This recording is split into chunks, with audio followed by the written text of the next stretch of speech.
you know, if I step back, and I'll be brief because I know you're in a hurry, and I ask myself the question, you know, how did the EU do over the last 10 years? Let's just rate it.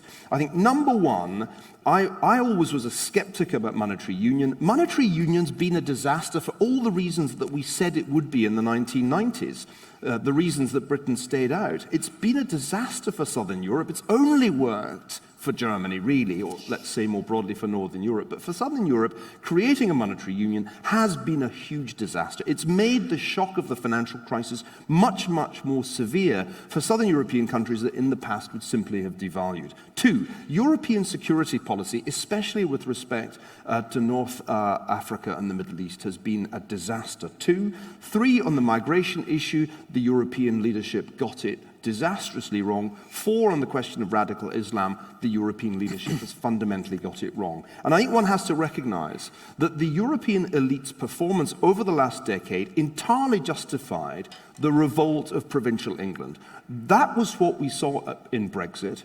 And I have to say that if those of us who essentially are part of the elite had spent a little bit more time in pubs around provincial England, and for that matter, provincial Wales, we would have heard what I just said. Because what I heard wherever I went in the weeks before the referendum, and that did include provincial England and provincial Wales, was you were all arguing about GDP. This is not about GDP.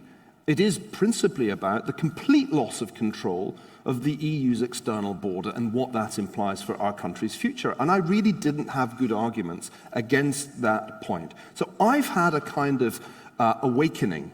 Brexit woke me up, and it reminded me that I needed to pay much more attention to what the non-elite majority of voters were feeling. And on the issue of EU performance, I think they were right. I think the EU leadership had performed so badly that British voters had a right to say, the heck with this. Now, one last point. In the midst of all of this, there's an endless post-mortem about what David Cameron got wrong. I think what he got wrong was not to call the referendum. What he got wrong was when the Europeans made a pathetic offer to him, which essentially meant nothing in terms of the control of immigration, David Cameron should have said, sorry, that's not good enough. I'm going to back Brexit. And that was the great mistake of his career, and it was also the great mistake of my career, because I should have said, when I saw that absolutely risible offer, actually, that's not good enough. We should back Brexit. I wish I'd written that column. I deeply regret that I didn't.